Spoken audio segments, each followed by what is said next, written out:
sejatan. Proses sejatan ialah pertukaran bentuk cecair kepada bentuk gas akibat bahangan matahari. Suhu naik ke atmosfera akibat perbezaan tekanan udara. Ianya berlaku apabila terdapat bahangan matahari terhadap permukaan air di bumi seperti air laut, tasik, sungai, kolam, dan lain-lain badan air, menyebabkan permukaan air tersebut beransur-ansur menjadi panas. Pasti kawan-kawan tak tahu kan, kita juga tanpa sedar melakukan proses penyedatan dalam kehidupan seharian, seperti mengeringkan pakaian, pengawetan hasil pertanian, dan pemprosesan makanan. Apabila panas, terbentuknya uap air di mana molekul-molekul uap air menjadi ringan dan naik ke atas serta membawa bersamanya haba pendam. Uap air akan terapung-apung di udara dan membentuk awan apabila mengalami proses pemeluapan.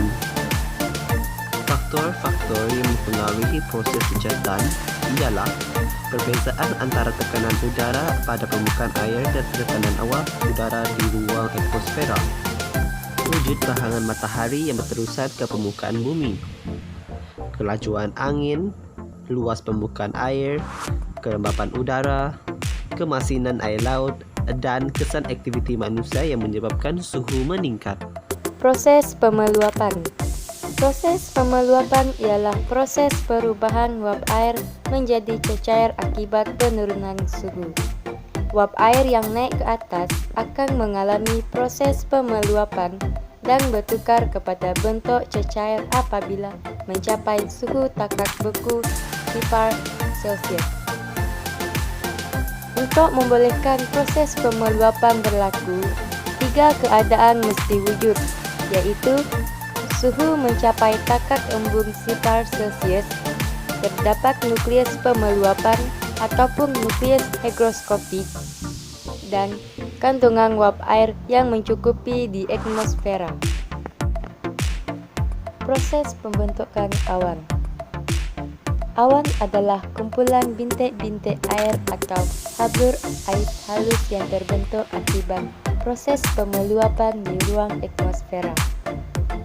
Awan terbentuk apabila uap air yang tersejat dari badan-badan air dan naik ke atas telah mengalami proses pemeluapan.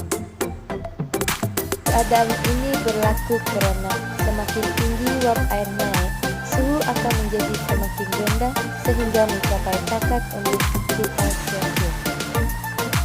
Uap air akan bertukar menjadi titis air dan membentuk awan. Terdapat 3 jenis awan secara umum, yaitu awan tinggi seperti cirrus, cirrostratus, dan cirrocumulus, manakala awan sederhana seperti altostratus dan altocumulus, dan awan rendah seperti stratus, nimbostratus, cumulus humilis, cumulus mediocris, dan stratocumulus. Proses kerpasan.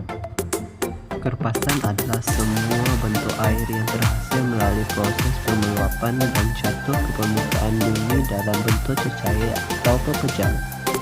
Contoh-contoh bentuk air yang berhasil melalui proses pemeluapan ialah hujan, salji, hujan beku, dan hujan batu. Teori kejadian kerpasan dibagi kepada 2, iaitu teori Buchanan Condition dan teori pelanggaran.